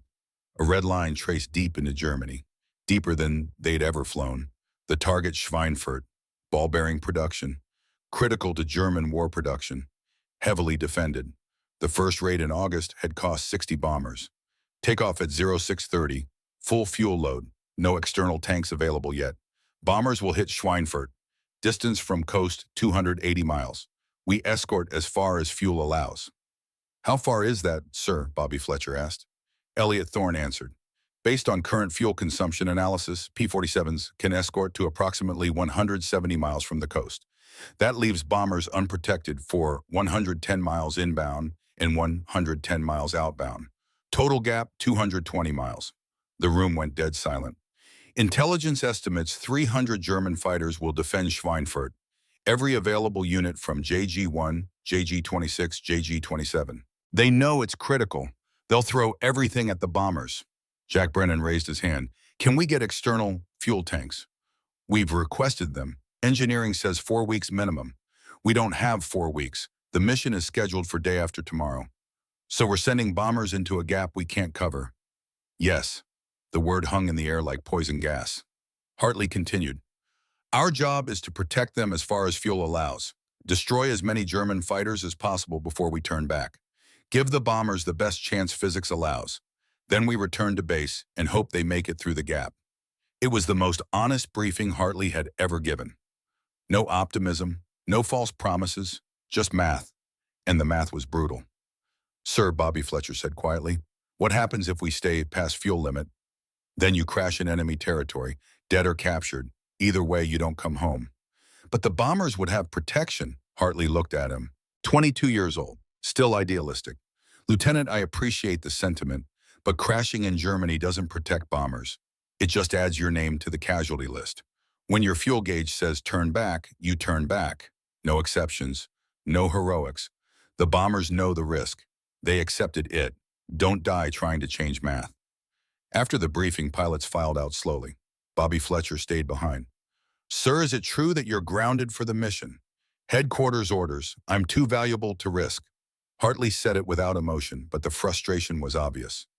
"So you have to watch from the ground while we fly into the gap?" "Yes."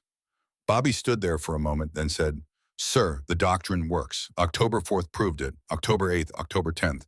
We've destroyed 45 German fighters in 3 missions with 0 losses. The problem isn't how we fight, it's how far we can fight." "I know," Hartley said quietly.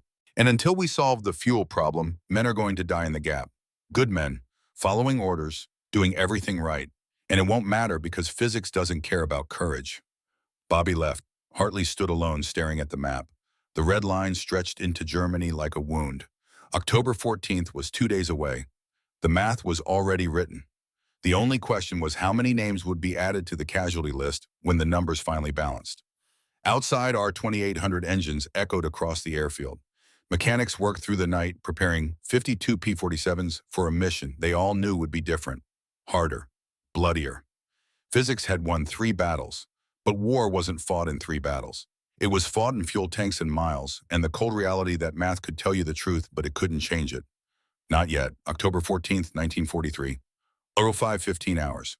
RAF Halesworth Mess Hall, the smell of coffee and impending mortality. 104 pilots and aircrew sat at long tables eating breakfast in near silence. Scrambled eggs made from powder, toast, oatmeal, food that tasted like cardboard because everyone knew what the day meant.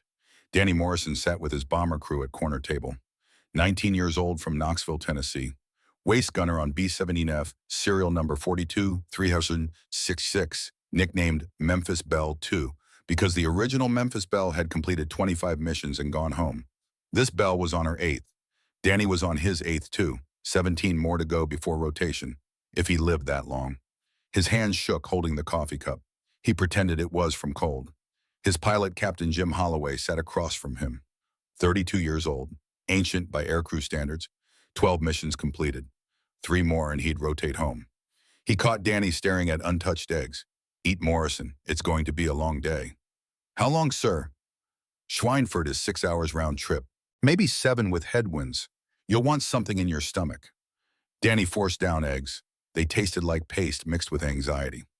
At another table, Lieutenant Jack Brennan sat with Blue Flight, 4 P-47 pilots who would escort as far as fuel allowed, then turn back and leave the bombers alone. Brennan was studying his energy management card. The numbers hadn't changed since yesterday. They never did.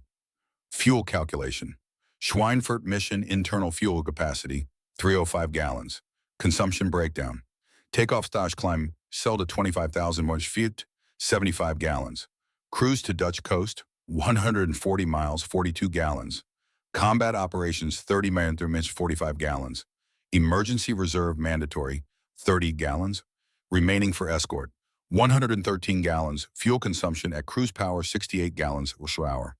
Maximum escort time, 1 hour 40 minutes. Maximum escort range, 170 miles from coast. Problem, distance to Schweinfurt, 180 miles. Shortfall, 110 miles inbound, 110 miles outbound. Total gap, 220 miles unescorted. The math was elegant, brutal, undeniable. Lieutenant Bobby Fletcher, 22 years old, Blue 4/8th Combat Mission, asked the question everyone was thinking. Are we really turning back? We turn back or we crash in Germany with empty tanks. And the bombers? Brennan didn't answer. He pushed his tray away. The eggs sat untouched, congealing. In operations room, Marcus Hartley stood at the map. Elliot Thorne was beside him, rechecking calculations they'd checked 20 times. The numbers never changed. Physics didn't negotiate. Is there any way? Hartley asked quietly. Not with internal fuel. The P-47 can't defy thermodynamics. Thorne tapped the map. If we had external drop tanks, we could extend range by 60 miles. That cuts the gap almost in half, but we don't have drop tanks, not today. How long to manufacture them? I've been working on designs. Best case, 6 weeks for prototypes, 3 months for production quantities. Hartley looked at the clock. 05:22, bombers would take off in 1 hour 8 minutes. Fighters would follow 30 minutes later. Projected loss rate. Thorne consulted notes. Intelligence estimates 300 German fighters committed. Historical loss rate without escort is 23%. For Schweinfurt, specifically given target importance, estimated 25 to 30% losses. That's 18 to 22 bombers, 180 to 220 men. Yes, sir. Hartley stared at the red line on the map. It looked like a wound.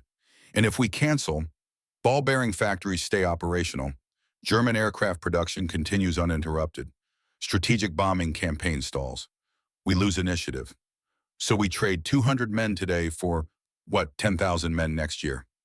Thorne said nothing. Some equations had no good solutions. The phone rang. Hartley picked up, listened, set it down. Bombers are loading. Mission is gone. Outside R-1820 Cyclone engines started. 9 cylinders per engine, 4 engines per bomber. 72 bombers preparing for takeoff. 2,888 cylinders firing in sequence. The ground vibrated. Hartley walked to window. Bombers were rolling toward runways. In weak pre-dawn light, they looked like elephants. Huge, slow, vulnerable. Each carried 10 men who understood the math. They'd been briefed. They knew about the gap. They went anyway.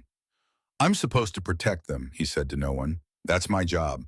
And I'm sending them to Schweinfurt, knowing I can only cover half the distance. Thorne stood beside him. You're giving them the best chance physics allows. That's all anyone can do. It's not enough. No, sir. It's not. The first B-17 roared down runway. Wheels lifted. It climbed into gray English sky. Another followed, then another. 72 bombers taking off in sequence, each one carrying 10 men who understood mathematics and flew anyway. Hartley watched them disappear into clouds. 30 minutes later, P-47s followed. The fuel clock starts October 14, 1943, 07:50 hours, over North Sea. Jack Brennan pushed throttle forward.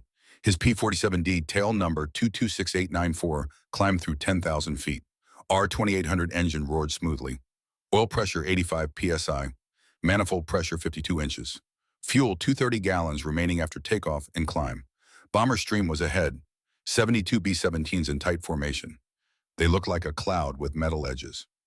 Blue flight check-in. Blue 2, Blue 3, Blue 4. That was Bobby Fletcher. His voice was steady. Good. On all 4 aircraft climbing. Brennan checked his watch. 07:52. They would reach Dutch coast at approximately 09:15, 1 hour 23 minutes from now. He calculated mentally. Fuel burn rate at climb power approximately 85 gallons per hour. He'd burn another 115 gallons reaching coast. That left 115 gallons for combat and return. Minus 30-gallon mandatory reserve. 85 gallons to fight with. Bomber stream reached altitude first. They leveled at 22,000 feet. P-47s continued climbing to 30,000. 8,000 feet of separation. 8,000 feet of stored energy. The doctrine that had worked 3 times before. At 08:30, they crossed English coast. White cliffs of Dover passed below. Brennan looked down at England, green, peaceful, safe. Then he looked east toward Germany. Fuel 185 gallons. 9:15 hours. Dutch coast. Flat landscape of Holland appeared. Canals, fields, small towns, ahead Germany, enemy territory. Hartley's voice from England, storm leader to all flights. Crossing into hostile airspace. Maintain altitude. Maintain formation. Good hunting. Brennan acknowledged. Fuel 143 gallons. Time remaining at current consumption, approximately 2 hours 6 minutes. Bombers droned eastward. P-47s followed above. Sky was clear. Visibility unlimited. That was good and bad. Good they could see threats coming. Bad threats could see them too. At 9:47, German radar detected bomber stream. Luftwaffe controllers scrambled every available fighter within 200 miles. Airfields from Bremen to Frankfurt launched aircraft. Wilhelm Adler took off from Oldenburg at 09:52. His FW-190A4 tail number 2362, black chevrons marking squadron leader, climbed through morning haze. Behind him, 17 other fighters formed up. JG-262 Gruppe. His orders were simple: destroy American bombers at any cost. At 10:20, first German fighters appeared on radar. 40 miles east. Climbing. Brennan checked fuel, 98 gallons. By his calculations, 43 minutes of escort time remaining before mandatory turnback. Maybe less if they burned fuel maneuvering in combat. Storm leader, blue lead, contact bearing 085, 30 miles, estimate 50 bandits climbing. Roger, blue lead, all flights arm guns. Prepare to engage. Brennan flipped gun switches. 8 Brownings charged, 2 400 rounds ready. He adjusted oxygen mask. At 30,000 feet, air was thin enough to kill in seconds if oxygen system failed. Temperature outside -40 Fahrenheit. He could see his breath inside cockpit despite heater. German fighters continued climbing, assembling at 20,000 feet. Exactly where Hartley predicted. Exactly where they'd been October 4th, 8th, 10th. Except this time something was different. Wilhelm Adler was climbing to 25,000, not 20, and he wasn't attacking yet. He was waiting. 10:34 hours. 87 miles inside Germany. First German wave attacked from the side, not below. 40 FW-190s dove from 25,000 feet toward bomber formation at 22,000. They were trying to draw P-47s down. It worked. Storm leader bandits attacking bombers from 3 o'clock. All flights engage. P-47s rolled into dives. 4 waves, 12 seconds apart. Exactly as trained. Brennan led blue flight down from 30,000. Airspeed climbed rapidly. 300, 350, 400 miles. He placed gun sight on FW-190 diving toward bombers. Range 600 yards. Squeezed trigger. Tracers converged. FW's engine exploded. Aircraft tumbled out of control. Blue 2 got another. Blue 3 damaged one badly enough it broke off trailing smoke. P-47 smashed through German formation and climbed back to altitude. Just like doctrine said. Just like October 4th. Brennan checked fuel. 81 gallons. They'd burned 17 gallons in 3 minutes of combat maneuvering. Blue lead, blue 4. I'm at 72 gallons. And Bobby Fletcher. Fuel management would determine who lived today. Roger 4. Stay with formation. At 10:42 seconds, German wave attacked. From above this time. Wilhelm Adler led 20 Bf-109s down from 28,000 feet. They weren't targeting bombers. They were targeting P-47s climbing back to altitude. Brennan saw them coming. Blue flight break right. P-47s turned hard. 4 aircraft pulling 6 Gs. Brennan's vision grayed. He grunted against pressure. The 109s overshot. But the maneuver cost fuel and energy. Fuel 73 gallons. Altitude 24,000 feet. They'd lost 6,000 feet of altitude advantage. Took 4 minutes to climb back to 30,000. 4 minutes burning fuel at combat power. Fuel 64 gallons. 10:48 hours. 124 miles inside Germany. Storm leader all flights. Fuel check. Responses came in sequence. Red lead 71 gallons. Green lead 68 gallons. Blue lead 64 gallons. Gold lead 59 gallons. Elliot Thorne's voice from England doing math in real time. Storm leader based on current burn rates recommend RTB at 11:05. That's 17 minutes from now. Return to base. Turn around. Leave bombers. Brennan looked at his fuel gauge, then at bombers below, still 90 miles from target. Germans were assembling for another attack. Dozens of black dots against blue sky. Fuel gauge didn't care. Math didn't negotiate.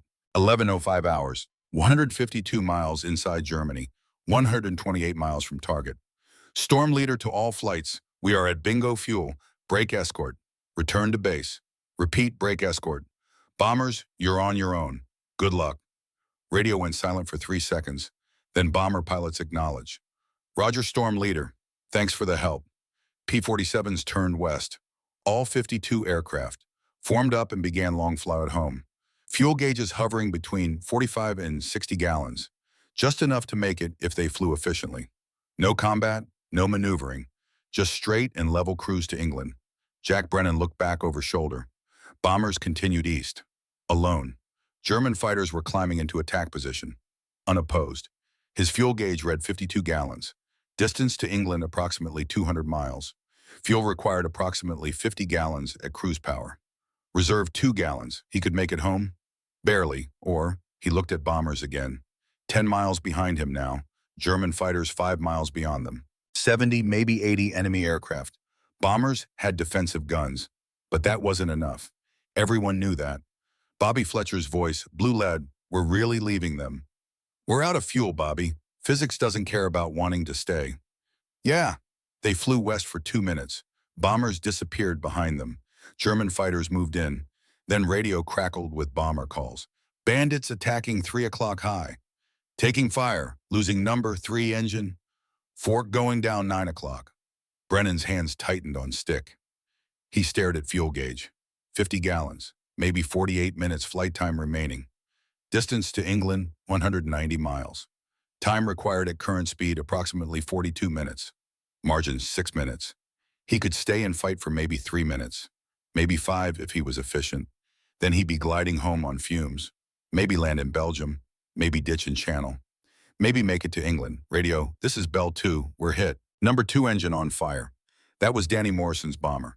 The kid from Tennessee. Waist gunner. 19 years old. Brennan closed his eyes for 1 second. Math versus morality. Physics versus duty. Then he made the decision. Blue flight, this is blue lead. I'm going back. You 3 continue to base. That's an order.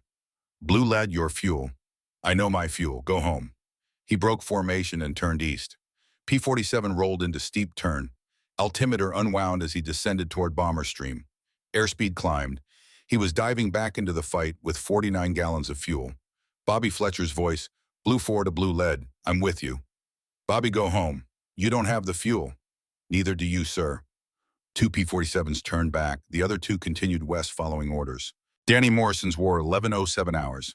Inside B-17F, Memphis Bell 2, serial 42-3066. Danny Morrison crouched at waist gun position. Browning M250 caliber was hot. He'd fired 300 rounds in 2 minutes.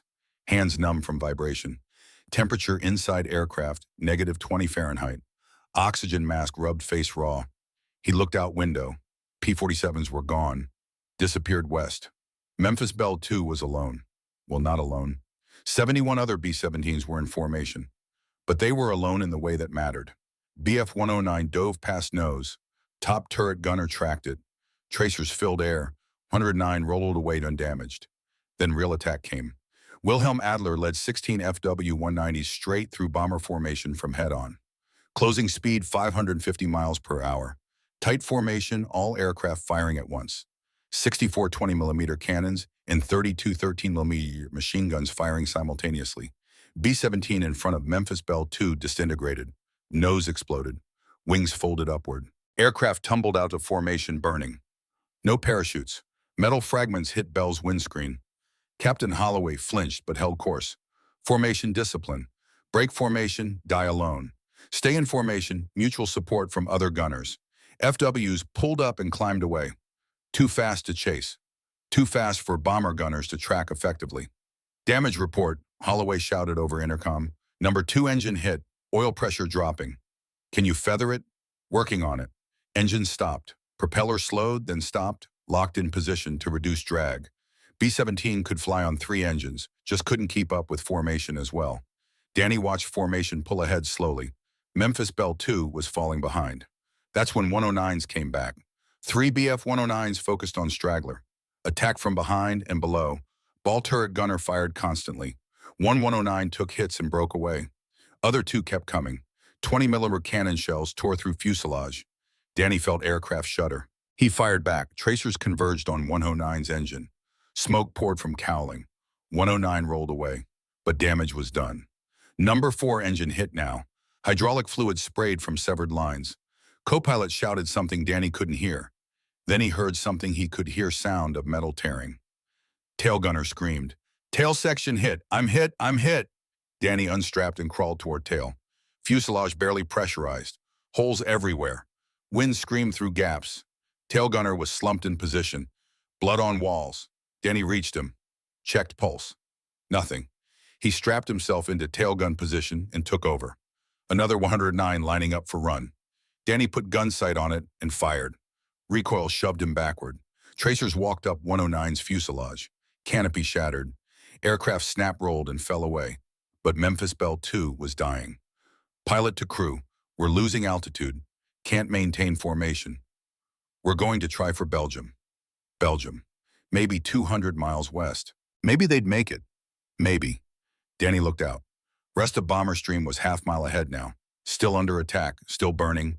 Aircraft were falling like leaves. Some spun, some exploded, some just fell straight down flat like they'd given up. He counted. 7 bombers down in 5 minutes. Then he heard something impossible. Sound of P-47. Jack Brennan's choice, 11 hours. Fuel 41 gallons. Jack Brennan dove into swarm of German fighters like hawk hitting pigeons. No time for doctrine, no fuel for fancy maneuvering. Just point nose at nearest target and fire. BF-109 exploded. He pulled up slightly, rolled, fired at another. FW-190 took hits in wing route, broke off trailing smoke.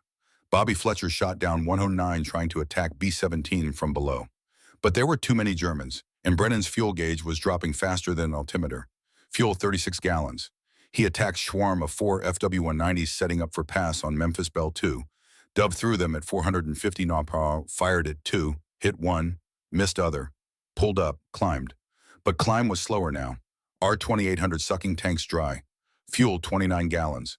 Yellow low fuel warning light illuminated on instrument panel. Gauge was in red, maybe 20 minutes remaining. Maybe less. Wilhelm Adler saw lone P-47 fighting on empty tanks. He recognized tactics. Desperate, brave, foolish. He maneuvered his FW-190 behind Brennan's aircraft. Range 400 yards. Too far for accurate shooting, but close enough to pressure him. Brennan saw FW in mirror. He turned hard. P-47 could barely turn at this altitude and speed. FW followed easily. Then Brennan did something unexpected. Rolled inverted and pulled through into split S.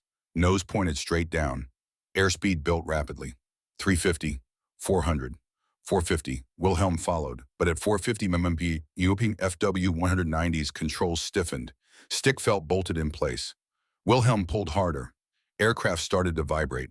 Flutter. Wings were bending. He released pressure and pulled out lower. When he looked up, P-47 was gone. Brennan had used his last advantage, ability to dive fast. But he was out of altitude now, and fuel. Fuel 18 gallons. Engine coughed once. R-2800 stumbled. Fuel starvation. It caught again. But message was clear. Minutes remaining. He looked around. He'd shot down 2 fighters. Bobby had gotten 1. 3 German fighters out of 70. It hadn't mattered. Bombers were still dying. Memphis Belle 2 was below limping west on 2 engines. He could escort it for maybe 5 minutes. Then he'd be gliding. Engine coughed again. Then it died. 18 gallons in tanks, but fuel pressure dropped too low. Air in lines. Propeller windmilled uselessly. Silence. Just wind noise. Brennan looked at altimeter, 14,000 feet. P-47 glided like brick, maybe 4 miles per 1,000 feet. He had 56 miles of glide. Maybe. He was over Germany, 50 miles from Belgium, 180 miles from England. Math was finished negotiating. Blue 4, this is blue lead. I'm out of fuel, dead stick. I'm going down. Bobby Fletcher's voice was tight. Copy lead. I'll circle. Negative, you're out of fuel too. Go home. Get to England. That's an order. Sir. Go home, Bobby. Tell Hartley I'm sorry. Tell him Math was right. We just didn't have enough of it. Brennan looked for place to crash. Fields, trees, road. He saw clearing. Maybe big enough. Maybe. At 4,000 feet, he jettisoned canopy. Cold air blasted into cockpit. At 2,000 feet, he aimed for clearing. P-47 was dropping like safe. At 500 feet, he pulled back on stick. Aircraft flared. Slightly, it hit ground hard. Landing gear collapsed immediately. Aircraft slid across dirt. Wings tore off. Fuselage tumbled. He was thrown against straps. His head hit gun sight. Everything went black. When he woke, German soldiers were pointing rifles at him. Wilhelm Adler stood nearby smoking cigarette. He looked at wreckage of P-47, then at Brennan. You are a brave fool, Wilhelm said in English. You came back on empty tanks. Brennan said nothing. Blood dripped from forehead. Why, Wilhelm asked. You could have lived. You turned back for bombers you could not save. Brennan met his eyes. That's the job. Wilhelm nodded slowly. He understood. In another life, they might have been friends. The enemy's respect. Wilhelm Adler watched German soldiers load Brennan into truck. American pilot's head was bleeding, but his eyes were clear, defiant. Wilhelm walked over and handed him cigarette. You don't smoke, Brennan said, wincing. No, but you might. Wilhelm lit it for him. I have question. When you turned back, you knew you would crash. I knew the math. Then why? Brennan took drag on cigarette. You have saying in German, right, Kameradschaft. Comradeship. We don't leave people behind. Wilhelm nodded slowly. He understood. In Luftwaffe, they had same code. Your Colonel Hartley, he taught you dive attacks. Yeah. Tell him, Wilhelm paused. Tell him he has changed this war. We cannot fight you in vertical anymore. We train for dogfights. You don't give us dogfights. When you get more fuel, when you can stay longer, we will lose. Brennan stared at him. You telling me military secrets? I am telling you truth, because maybe someday this war ends. And when it does, I want someone to remember that we respected each other, even when we fought. Truck drove away. Wilhelm stood watching until it disappeared. His wingman approached. Why talk to American? Because he flew back on empty tanks to save bombers he couldn't save. That's not stupidity. That's honor. And we're going to lose to men like that. The Reckoning, October 14, 1943, 17:30 hours. RAF Halesworth. Marcus Hartley stood outside operations room watching aircraft land. He'd been standing there for 2 hours, counting. Bombers came back first. What was left of them? 54 B-17s landed, many shot full of holes. Some landed with dead engines. Some landed with dead crew still aboard. Memphis Belle II landed at 17:42. 2 engines out, hydraulics failing. Captain Holloway brought her in on fumes. When they counted, crew tail gunner was dead. Danny Morrison was alive, shaking, but alive. Final count came in. Not 18 bombers lost, not 22. 8 bombers from their formation lost, 80 men gone. But other formations without P-47 escort had been hit harder. Total losses across all groups, 60 bombers, 600 men. P-47s returned next. 49 landed. Jack Brennan didn't. Bobby Fletcher did with 14 gallons remaining. He landed shut down, vomited on tarmac. Elliot Thorne approached Hartley with clipboard. His face was gray. Final count, sir. 8 bombers lost from our formation. 3 P-47s lost. 1 pilot confirmed killed. 2 missing presumed captured. Jack Brennan is missing. Hartley stared at empty runway. Sound of engines fading. Bombers hit target. Yes, sir. Ball bearing production will be disrupted for approximately 3 months. At cost of 600 men across all formations. 80 from ours. Yes, sir. Hartley walked into operations room. Pilots were filing reports. Most sat in silence. Some cried. Room smelled like sweat and hydraulic fluid and despair.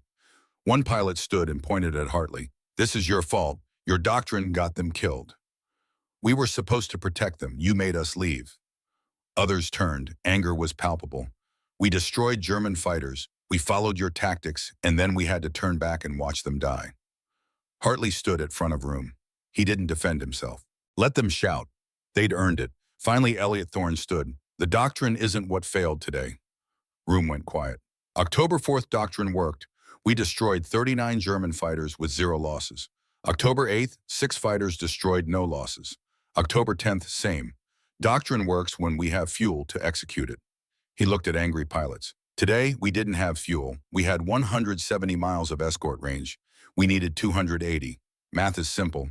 We turned back because physics demanded it. If we'd stayed, we'd be dead too. And tomorrow, there'd be no one to protect next bomber stream. Room was silent. Problem isn't doctrine, it's fuel. Hartley finally spoke. He's right. Tactics are sound. Range is not. Until we fix range, this will happen again. So what do we do? Someone asked. Elliot Thorne walked to chalkboard and drew P-47. Then he drew 2 large cylinders under wings. External drop tanks, 108 gallons each. 216 gallons total. That gives us 521 gallons of fuel instead of 305. Range increases from 170 miles to 230 miles. Still not enough to reach Schweinfurt, but close. Close enough that gap becomes manageable. How long to build tanks? Engineering says 6 weeks for prototypes. Testing 2 weeks. Production ramp up 8 more weeks. Total 16 weeks.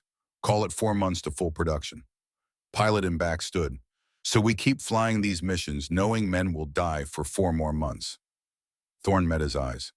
Yes, unless you have better idea. No one did. Hartley addressed room. Headquarters is investigating today's losses. They're deciding whether to continue deep strikes or switch to shorter range targets.